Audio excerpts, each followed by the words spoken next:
Maligayang bagong taon mga palangga! It's our first upload for this year 2025 at grabe, sobrang bilis lang talaga ng panahon. At dahil New Year na nga mga palangga, so sa dating gawi ko, I listed all of my plans and goals for this year 2025, especially when it comes to improve my personal finance. And I hope kayo din mga palangga, if you haven't created your list yet about your goals and plans for this year 2025, please do kasi malaking tulong talaga siya mga palangga para fulfill at ma-achieve natin yung mga goals natin this year. And one of my goal nga mga palangga for this year, especially to my personal finance, is makapag-save pa na madami at para ma-achieve ko ulit yung 100,000 pesos emergency funds. Kasi nawala yung emergency funds ko last year when my account got hacked. Kaya naman this year 2025, so kailangan ko siyang maibalik ulit yung 100k emergency funds ko para naman makapag-step up na ako for my next financial goal. And to be transparent din mga palangga, ang pinaka-source talaga ng monthly income ko is yung salary ko lang as an employee katulad ng karamihan sa inyo. So yun na lang talaga yung pinaka-bread and butter ko na pinanggagalingan ng mga monthly expenses ko. And based sa monthly income ko mga palangga, sobrang sakto niya lang talaga pambayad sa mga monthly expenses ko. Minsan pa kinukulang pa nga eh. Pero I have realized na bakit naman before with my first job, sobrang liit lang ng sahod ko nun before compare from my current earnings na ngayon with my job. Pero bakit before naman nakakapag-save naman ako with my first job? And it's really true that the reason behind this is the more na lumalaki yung ating income is hindi natin napapansin na the more din pala na lumalaki yung ating expenses. Kaya yun yung reason kung bakit hindi tayo nakakapag-save. Kaya naman this year 2025, since isa lang yung pinaka-main source and stable income ko, which is my salary as an employee, ang pinaka-best option ko na lang talaga is to cut some of my monthly expenses. Una kong ginawa mga palangga is nilista ko muna lahat ng mga monthly expenses ko. So ito yung mga monthly expenses ko. Number 1 is housing loan. Number 2 is yung cost for foods and groceries. Number 3 naman is utility bills like Meralco and water. Number 4 naman is internet and mobile plan. Number 5 naman is yung mga monthly subscriptions ko like Netflix or Spotify. And then number 6 ko naman is yung allowance or pocket money. And number 7 ko naman is pambili ng luho ko. Like for example, for shopping or for dining. So, those are my monthly expenses. And since these are my regular monthly expenses mga palangga na kino-cover lang ng aking monthly income from my job. So, parang wala akong kinaibahan sa isang kahig isang tuka kasi yung sahod ko lang sa trabaho ko is napupunta lang talaga sa monthly expenses. Kaya kung katulad mo ako mga palangga na isa lang yung inaasahan to cover some of our monthly expenses, so ang pinaka-best option na lang talaga para makapag-save tayo or maisingit natin yung pagsisave is to cut some of our monthly expenses. Or to start with savings mga palangga, we need to have a clear goal muna kung ano nga ba talaga yung amount na gusto nating ma-complete or ma-achieve for our savings, and also yung date kung kailan natin siya dapat ma-achieve. Kasi having these clear goals, mga palangga, like yung specific amount and a specific date when we want to achieve it, so magkakaroon tayo na idea kung hanggang kailan nga ba talaga tayo magsisave, how much ba yung talagang kailangan nating masave. For me kasi mga palangga, if we don't have a clear objective kung ano talaga yung target natin na amount and also the date na gusto nating ma-achieve yung amount na yun, yung amount ng savings, so magiging malabo talaga at mahihirapan tayong i-achieve yung gusto nating savings kasi hindi ganun ka-clear.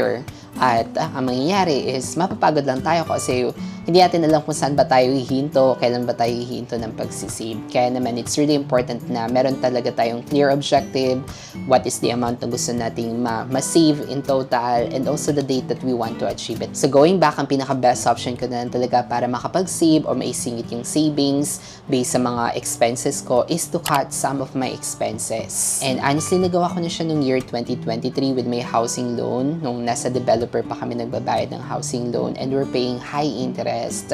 But now, we decided na i-move na lang siya to Pag-ibig and we get approved naman with Pag-ibig noong 2023. Kaya naman, starting noong 2024 is bumaba na yung aming monthly amortization cost. Kaya naman, I'm so happy that I was able to find an option para mabawasan yung expenses ko with my housing loan or with my monthly amortization. Pero kung kayo naman mga palangga is nagre-rent, maybe it's time for you na to check with other offers. Baka naman may mga nagpaparent pa dyan na same quality lang din or katabi nyo lang pala tapos mas mura pa yung rent, diba? So maybe it's time for you to check other offers or maybe you can check with your landlord if they can provide you discounts, especially kung matagal na kayo nagre-rent. And secondly, if we're spending so much pagdating sa cost ng foods like yung pamamalengke natin o pag-groceries, maybe it's time for us na para i-double check kung napapakinabangan nga ba natin lahat ng mga binibili natin or maybe it's time na para mabawasan yung mga unnecessary costs natin or unnecessary expenses natin sa food na hindi naman talaga nagagamit o hindi naman nakakain. And third is our utility bills. So if you think na meron pang option para makapag-save pa tayo with our utility bills like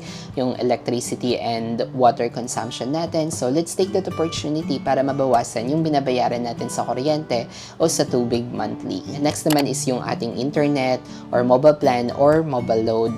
So maybe hindi naman talaga natin na ma-maximize yung ganitong kabilis na internet o baka naman may mababa pang plan na pwede natin ma-take advantage based from our regular usages. So it's time to check with our providers if baka may ma-offer pa silang discounts, may mas mababa pa silang plan na naka-align yung ating regular usages. Evaluate din natin mga palangga yung mga naging usages natin sa ating cellphone, if ganito ba kadami yung ating data na ginagamit or kung lagi naman tayong connected sa Wi-Fi, maybe it's time for us to lessen those data allowance lang natin o di kaya yung mga loads natin. Baka may mga promos pa dyan na mas mura na pwede natin matake advantage based from our actual usages. Maybe it's time to look into that opportunity para mabawasan yung ating expenses pagdating sa internet or our mobile plan or mobile load. Another one is our monthly subscriptions like Spotify, Netflix, or other streaming apps. Though for me personally, hindi ko na napapansin yung cost nung subscription, especially with my Spotify kasi monthly naman ako nagbabayad. Pero kung multiply ko nga siya sa 12 months, lahat ng total cost ko. So medyo may kalakihan din pala yung binabayaran ko for that specific subscription. And based sa usages ko mga palangga is minsan ko lang naman pala nagagamit yung Spotify ko. So I have decided na i-cancel na lang yung subscription kasi tolerable naman, though may mga ads siya when it comes to listening sa mga music, pero tolerable naman siya and I can still play my favorite musics pa rin kahit hindi ako naka-premium. Next naman is our allowance or pocket money. Honestly, konti lang yung nagagastos ko dito mga palangga kasi I'm working from home before na nag-on-site pa ako or nag-office ako. So malaki talaga yung budget ko when it comes for my allowance kasi pamasahe, pangkain pa during lunch or kapag break time. At kung kayo mga palangga is medyo may kalakihan din yung inyong expenses when it comes to your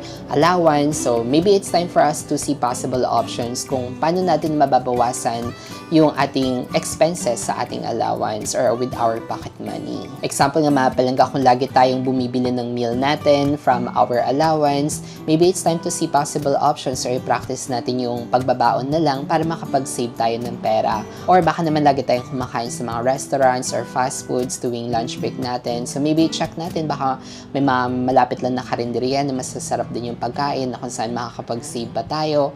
Or baka check natin sa mga canteens ng ating work. And last expenses naman natin is yung mga pambili natin ng luho. I guess mahirap siyang tanggalin, especially kapag nakasanayan na talaga natin that we're treating ourselves para kumain sa labas o mag-shopping, bilhin yung gusto natin. So kung nakasanayan na talaga natin siya, so medyo mahirap siyang like i-stop agad. Well, as an employee, katulad ng karamihan sa atin is deserve naman talaga natin i-treat yung sarili natin since pinaghirapan natin yon. So kung hindi natin kayang tanggalin yung luho natin mga palangga, maybe it's time for us na i-cut na lang yung expenses natin. Let's say for example, yung budget natin for shopping and dining is 5,000 pesos per month. Maybe we can cut like 1,000 pesos or 2,000 pesos para mailagay natin siya sa savings natin. And then yung natira like 3,000 pesos or 4,000 pesos is maghanap lang tayo ng ibang mga ways para mapagkasya natin yun with our dining and shopping.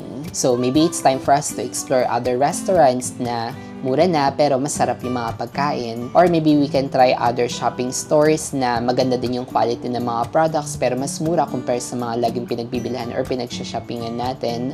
Or baka naman mas makakamura talaga tayo sa mga online or legit online shopping stores compare sa mga physical stores or malls. So if we will add those small amounts mga palangga sa mga nakat natin from our monthly expenses, then definitely makakapag-save talaga tayo this year 2025. Ako naniniwala talaga palangga ako na kung gusto, may paraan. Kaya if you're motivated enough na alam natin yung pinaka-clear goal natin for savings, and alam natin kung ano yung takdang panahon na gusto natin makomplete yung savings, then mamamotivate or may encourage talaga tayo at magfo-flow na lang yan na ipaprioritize natin yung ating savings despite of our limited income from our unlimited expenses. That's it for today's video mga palangga. I hope na may natutunan kayo and sama-sama nating i-achieve yung goal natin for savings this year 2025. If nagustuhan nyo itong video na ito mga palangga, please hit that like button para naman ma-recommend yung YouTube algorithm sa iba nating mga palangga. And if you haven't already,